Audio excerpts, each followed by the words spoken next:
Sales के बारे में। ठीक, हमने पढ़ा था ब्लड में दो कंपोनेंट होते हैं, एक ब्लड प्लाज्मा और एक होता है ब्लड सेल्स। अब ब्लड में आपके 3 तरह के सेल्स पाए जाते हैं। सुनना उस चीज़ क्या भाई, सुनने पे ध्यान लगाना, अगले 30 से 40 मिनट में कंटेंट थोड़ा ज़्यादा हो जाएगा। ठीक है, सो ब्लड सेल की बात करें तो सबसे पहले टाइप यहाँ पे जो आता है वो आता है कौन सा, आरबीसी। क्या आता है, आरबीसी, दैट इज एरिथ्रोसाइट, या इसकी फुल फॉर्म जो होती है वो होती है रेड ब्लड सेल्स। ओके, अगर फ्रेम से बात जाओ ना बाहर तो बाहर इसको जूम आउट कर लियो। ठीक है, मतलब फिर पूरा स्केल आ जाएगा। रिंग है ना, और मैंने थोड़ा साइड में कर दिया ऐसे, कोई नहीं, थोड़ा देख अपने हिसाब से देख लियो। हाँ जी, तो सबसे पहले हम बात करते हैं किसकी, आरबीसी। देखो आपके बॉडी में लंग्स से ऑक्सीजन लेके बॉडी के डिफरेंट पार्ट तक लेके जाना है। इसके लिए बॉडी ने किसको पकड़ा, आरबीसी को, इसको बनाया। इसका काम क्या है, मेनली ऑक्सीजन को ट्रांसपोर्ट करना बॉडी के अंदर from lungs to the different part of the body. तो ये जो आरबीसी है इसका काम क्या हो गया,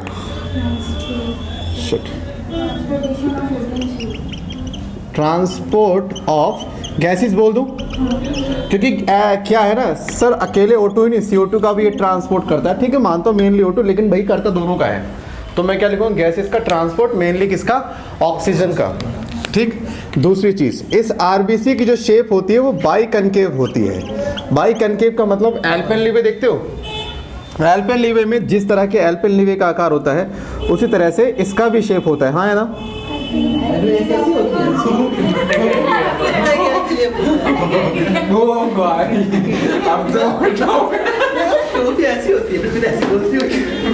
साइड से देखियो, ऐसी दिखेगी।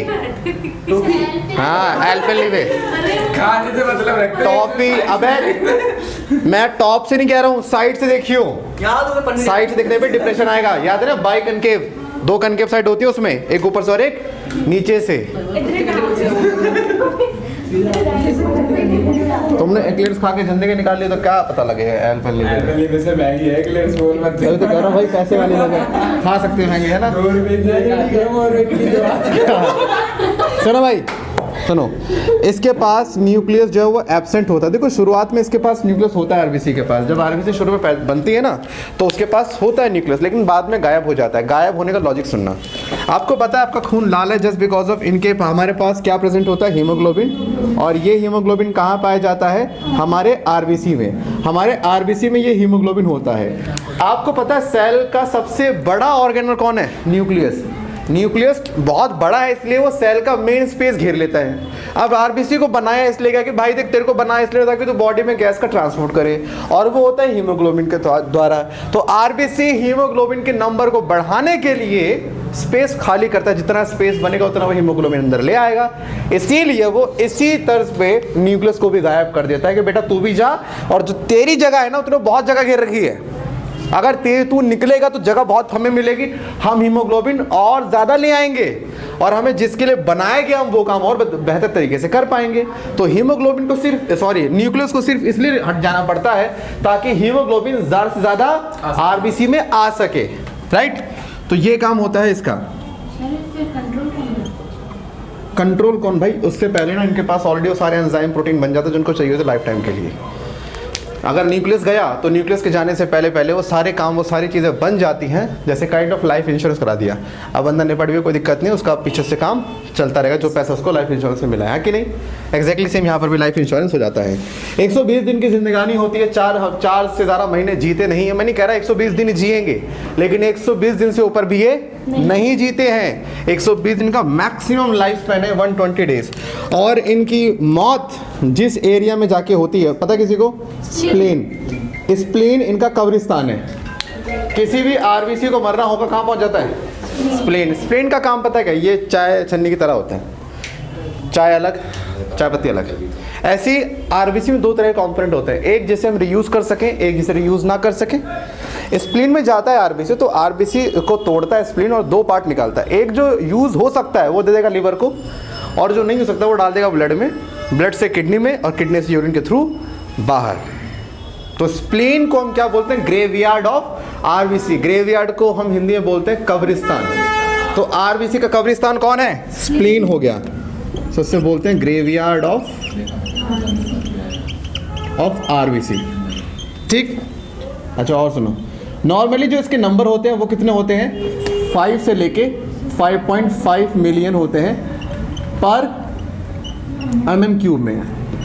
आपके एक में अब देखो ऐसा है कि आप इतने नंबर काउंट तो नहीं कर सकते हम आप आरबीसी के। अब पता लगा आज काउंट करने बैठ गए तो 10 साल तक काउंट ही कर रहे हो ही नहीं पूरे। तो बेस्ट क्या है, हम क्या करते हैं, ब्लड का सैंपल लेते हैं एक तरह से ना, एक तरह से ग्राफिकल आपको वो मिलता है, एक स्ट्रक्चर मिलता है जिसमें आप पूरा ब्लड डालते हो।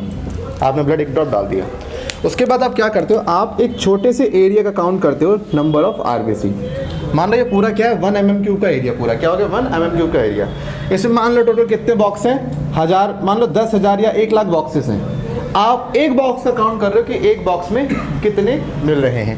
मान लो आपने काउंट करा, यहाँ पे आपको 20 मिल रहे हैं, तो आप ऑन एन एवरेज इसको आप सबसे मल्टीप्लाई करके चलो 20 नॉर्मली यहाँ पर मिलेंगे। ये एक तरीका क्या है, आप 10 का निकाल लो, 10 का निकाल लो, एवरेज कितना आ रहा है, निकाला 10, 7, 6, 5, एवरेज निकाला कि 8 आ रहा है। उसी 8 को आप सबसे मल्टीप्लाई कर दो, वो आपको पूरे इस mm³ का निकाल के दे देगा आरबीसी काउंट। हाँ या ना भाई, सबका काउंट क्यों करना है आपको? या तो आप एवरेज निकाल लो, 8-10 के काउंट कर लो भैया, अपना एवरेज तो निकालना आता है ना। हाँ 10 के आपने काउंट करें, 10 की वैल्यू और अपॉन में 10 कर दो, तो आता है कि मीन इतना तो सबके पास नॉर्मल होगा ही। हाँ कि ना, तो उससे भी आप आरबीसी के काउंट कर सकते हो। आपको पता है आरबीसी के काउंट जो है बढ़ जाते हैं जब आप किसी पहाड़ी एरिया में जाते हो, क्योंकि बाहर वहाँ पर ऑक्सीजन कम होती है, बॉडी को उसके हिसाब से एडजस्ट करने के लिए आरबीसी ज़्यादा प्रोड्यूस करनी पड़ती है ताकि ज़्यादा ऑक्सीजन हम कैरी कर पाएँ। इसीलिए पहाड़ी एरिया के जो लोग होते हैं उनको ज़्यादा उनके पास होती है आरबीसी, उनके पास ये नहीं, नॉर्मल लोगों के पास है। और जो हमारे पास यहाँ पे उनके पास नॉर्मल ये होती है। आपने सुना जब भी कोई पहाड़ी एरिया में रहता है, मान लो कोई हिली एकदम से वो अगर नीचे आता है तो उस केस में क्या होता है, उसको जॉन्डिस होना बहुत कॉमन सी बात है, बहुत कॉमन सी बात है जॉन्डिस होना। अगर कोई बंदा रहता है बहुत हाई एरिया में एकदम से, हो माने कल था आज यहीं आ गया, मतलब बहुत ही कम समय इतना बड़ा अगर प्रेशर का चेंज मिलता है, सुनो क्या होता है इस केस में, बॉडी कहती है हमारे काम का तो 5.5 ही मिलियन है, बाकी तुम्हारे काम का है ही नहीं। एक्चुअल में क्या होता है, हीमोग्लोबिन से जब हीमोग्लोबिन को तोड़ते हैं तो हीमोग्लोबिन का एक प्रोडक्ट होता है बिलीरुबिन। क्या होता है, जो कि येलो कलर का होता है। क्या होता है, येलो कलर का। और हीमोग्लोबिन जब भी टूटेगा बिलीरुबिन निकलेगा, और हीमोग्लोबिन जब टूटेगा जब आरबीसी टूटेगा, है कि नहीं। यानी जब कोई पर्सन मान लो किसी के 8.5 मिलियन आरबीसी है पर mm³ में, ऊपर गया था पहाड़ी एरिया में, नीचे आया, अब 5.5, 8.5 और नीचे से 5.5 कितना 3 मिलियन कम। अब उसको 3 मिलियन डिस्ट्रॉय करने पड़ेंगे। 3 मिलियन जब डिस्ट्रॉय करेगा तो 3 मिलियन आरबीसी के हीमोग्लोबिन निकलेंगे। अब उनके हीमोग्लोबिन से निकलेगा बिलीरुबिन जो कि येलो कलर का है। सोचो एकदम से ब्लड के अंदर येलो कलर बाहर आ गया सारा, तो पी लिया होगा ना। तो एक कॉमन सा रीज़न जो ये होता है कभी एग्जाम में आ जाए कि पहाड़ी एरिया के लोग जब एकदम से नीचे आते हैं बहुत ही कम समय में, तो उस केस में उनको क्यों जॉन्डिस होता है, आपको बोलना क्योंकि उनके पास आरबीसी काउंट हमसे ज़्यादा होते हैं, क्योंकि वहाँ के सबसे नीड होती है। बट नीचे ऑलरेडी ना बहुत ऑक्सीजन है ना, यहाँ तो आपका 5.5 में काम हो जाना है, तो 8.5 का करना ही क्या आपको, है कि नहीं। तब जो आपका 3.5 जो बचता है जो भी होता है वो फिर वहाँ पर डिस्ट्रॉय होता है यहाँ पर, और जब वो डिस्ट्रॉय होता है तो आपको पता है फिर बिलीरुबिन ब्लड में बढ़ता जाएगा, जिससे कि बंदे को आपको जॉन्डिस होना बहुत कॉमन सी बात है। जॉन्डिस होने का मेन रीज़न ये पिगमेंट है, ठीक है। जब भी किसी को कोई ब्लड का इशू होता है ना, जॉन्डिस बहुत कॉमन आपको मिल जाता है, ठीक। चलो तो पहले ये हो गया आरबीसी की मेन बात। अच्छा आरबीसी कहाँ, बाइकनकेव न्यूक्लियस नहीं है, that means they do not have any nucleus. Haemoglobin is present. अच्छा एक बात और, दिस शोज एनारोबिक रेस्पिरेशन। क्या करते हैं, एनारोबिक रेस्पिरेशन। अब सुनो इसका मतलब क्या है, कितने मजे की बात है, जो पूरी बॉडी को देता है ऑक्सीजन वो खुद बिना ऑक्सीजन के पूरे लाइफ टाइम जीता है, औरों को खिलाने वाला अक्सर भूखा सो जाता है। अपने क्या सोच गया क्यों कर रहा है वरना भाई भंडारा जब भी बांटता हूँ मैं भूखा रहता हूँ हर बार, यही कोई नहीं। तो ये इसके साथ में है, ओके। सो भाई ये तुम्हारा आरबीसी हो गया। एक काम करो इसकी फ़ोटो क्लिक कर लो, क्योंकि तुम लिखने में टाइम बहुत लगाओगे, और जिसमें हीमोग्लोबिन की कमी होती है। क्या और सर के लोग ये बोलते हैं हीमोग्लोबिन की कमी कैसे हो जाती है? भाई देख, हीमोग्लोबिन बनने के लिए बहुत सारे अपने को चाहिए, आयंस चाहिए, प्रोटीन्स चाहिए, उसमें बहुत कमी है चीज़ें। उसकी। कुछ भी कम हुआ तो हीमोग्लोबिन कम। ओके, हीमोग्लोबिन की कमी है इसमें। लोहा चबाया कर बैठ के। नहीं सर, फिर वो की बोलते हैं कि सर इसमें खून की कमी हो गई, पीलिया होता है और ये खून तो एक्स्ट्रा बन रहा है, फिर भाई पीलिया खून कहाँ एक्स्ट्रा बन रहा है? वही आरबीसी डिस्ट्रॉय हो रही Destroy है। हो- आरबीसी जब भी कम होगी तो ब्लड ही तो कम हो रहा है। तो काम हुआ तो यहाँ के लोग बोलते हैं खून की कमी हाँ तो यहाँ भी लोग हैं, तो नॉर्मल बंदे को मान ले, अगर नॉर्मल बंदे की आरबीसी टूट गई तो बेकार है ना, वो 5.5 तो मेंटेन रहना चाहिए। हीमोग्लोबिन का तो बताओ। मेरा खून जाके बनता है। जल्दी कर।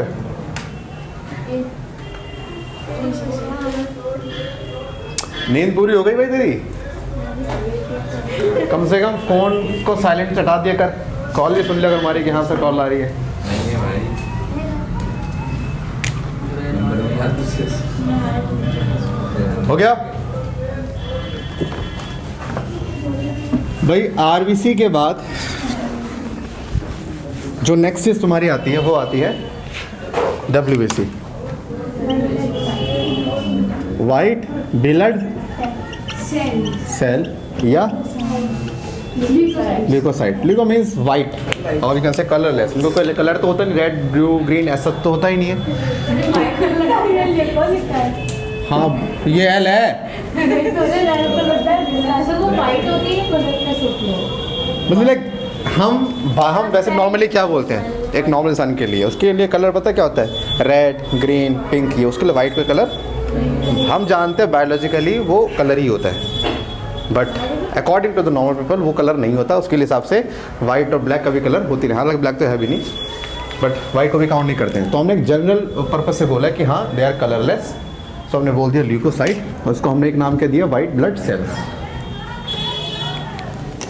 अब भाई क्या करें, जिसने पहले बना दिया वही बोलना पड़ता है ना। अब वाइट ब्लड सेल्स दो तरह के होते हैं, कभी लैब में अगर तुम्हें देखने का मौका मिला तुम्हें दो तरह के मिलेंगे वाइट ब्लड सेल्स। एक ऐसे वाइट ब्लड सेल जिसमें दाने पाए जाए, बहुत सारे दाने, दाने को क्या बोलते हैं इंग्लिश में? ग्रैन्यूल। अब जिन सेल्स के पास ऐसे दाने पाए जाएंगे उन्हें हम बोलेंगे ग्रैन्युलोसाइट, और जिनके पास दाने नहीं मिलेंगे उनके क्या बोलेंगे? अदानोसाइट। अच्छा, ए ग्रैन्युलोसाइट। सर तो ग्रैन्यूल मतलब देखो दाने हो गए, साइट मतलब क्या हो गए? सेल। जिस सेल में दाने पाए जाएंगे उन्हें ग्रैन्युलोसाइट और जिसमें नहीं मिलेंगे उन्हें ए ग्रैन्युलोसाइट। अब भाई देखो ऐसा है कि यहाँ पर ना आपको 3 तरह के सेल्स पढ़ाए जाते हैं। हाँ ग्रैन्युलों में एक तो हो गया न्यूट्रोफिल,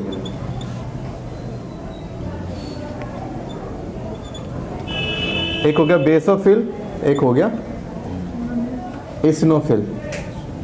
3 तरह के यहाँ पे आपको टाइप मिलते हैं ग्रेनुलोसाइट से, मतलब सेल के टाइप। आप सुनो टाइप रखे किस बेस पे? लेट सपोज मैंने आपको यहाँ पे तीनों तरह के मैंने आपको दिए डब्ल्यूबीसीज दिए है ना, बता दूँ इन पे कलर तो है नहीं तो आपको दिखेगा नहीं कि ये सेल सामने है भी कि नहीं, कुछ नहीं दिखने वाला भाई। तो क्या करें फिर? ऐसे बहुत सारे सेल्स हैं और लेट सपोज आपको बाउंड्री आपको कुछ भी नहीं दिख रहा है, आपको इतना पता है कि सर यहाँ पे ना बहुत सारे ग्रेन्यूल वाले सेल हैं, इतना तुम्हें पता है बस। लेकिन सेल तुम्हें बस ये, मैंने कहा भाई ये लो मिठाई लो, हाथ आएगा ये दिया, मिठाई दिख रही किसी को? बस वही वाला हिसाब है कि कुछ दिया भी नहीं दिया। एग्जैक्टली भाई ये ले वाइट ब्लड सेल, हाथ में पता लगे ना वाइट ब्लड सेल है भी कि नहीं।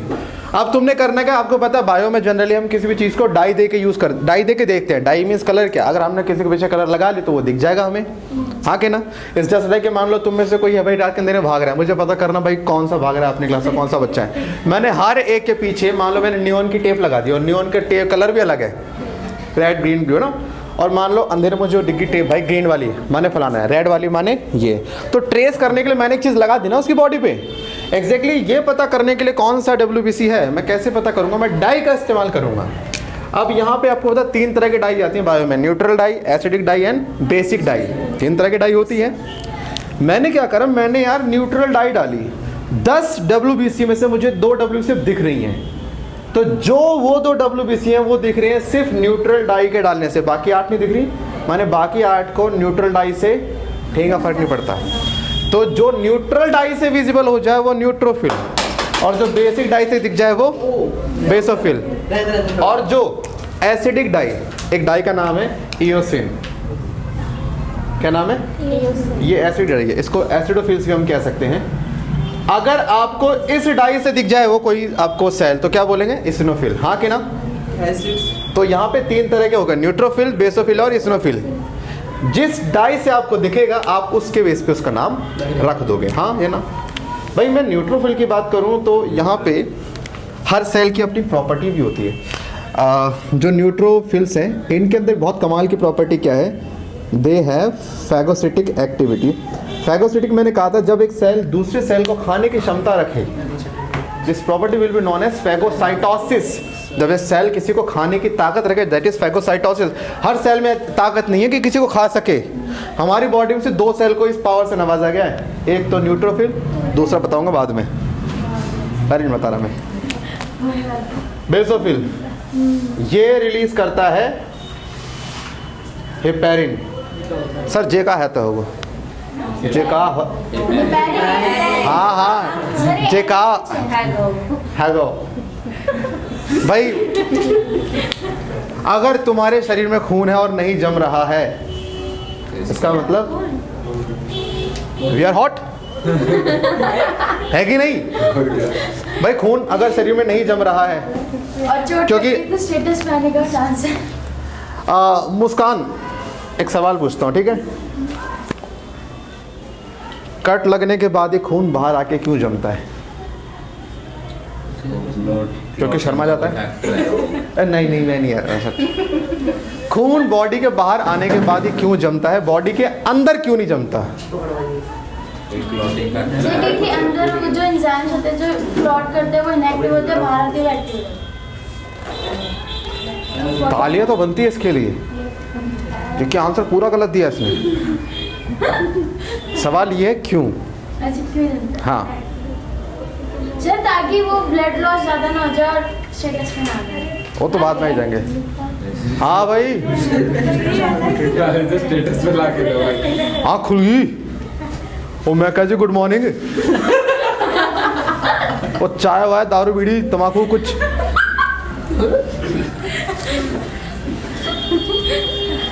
अरे कुछ हाँ तो बोल, गुड मॉर्निंग। चलो देख बोल भी गई। तो मैं कह रहा हूँ ब्लड बॉडी के बाहर ही क्यों जमता है? बाहर आके ठंडा हो जाता है। ओ क्या बात है। बाहर आके ठंडा हो जाता है। अंदर से I like this song. खोलता रहता है। कौन करता रहता है? बाहर ठंडा रहता है। ओ गधो, बॉडी के अंदर ब्लड में हिपेरिन प्रेजेंट होता है। ये हिपेरिन उन सारे फैक्टर्स को जो क्लोटिंग कराते हैं सबको इनएक्टिव रखता है, माने स्विच ऑफ रखता है। जैसे ब्लड बॉडी से बाहर निकलता है हिपेरिन तुरंत इनएक्टिव होता है, और एक बार हिपेरिन इनएक्टिव हुआ इसका मतलब बाकी सारे फैक्टर्स ऑफ क्लोटिंग के एक्टिव आए ना। तो हिपेरिन की वजह से आपका ब्लड कभी बॉडी में नहीं जमता। हिपेरिन के 2 मेन सोर्स हैं, एक तो बेसोफिल, दूसरा यकृत। यकृत यकृत लिवर, लिवर की वजह से। हिपेरिन बॉडी में सबसे ज्यादा जहां से बनता है वो क्या है? लिवर। वहां से तो मेन, उसके बाद क्या आता है? बेसोफिल। सो डियर स्टूडेंट्स, क्या आप NEET, Maharashtra board, CBSE board, UP board या किसी और अदर बोर्ड से हैं? So start your education journey with 100% live classes only on at Noon platform, that is India's first social e-learning platform, जहाँ पर 20 लाख से ज़्यादा बच्चे जो अभी करंटली में स्टडी कर रहे हैं, इंडिया के टॉप एजुकेटर्स वहाँ पर आपको पढ़ा रहे हैं, और आपको साथ ही वहाँ पर लाइव क्लासेस के साथ में आपको एक्सेस दिया जाएगा unlimited doubt solving sessions and MCQs के लिए। सो देर किस बात की, नीचे आपको फटाफट मैंने ऐप का लिंक दिया है, जाइए फटाफट उसको क्लिक करिए, साइन अप करिए और फटाफट मेरी क्लास को ज्वाइन करिए। सो मिलते हैं जल्द क्लास के अंदर, तब तक के लिए बाय बाय।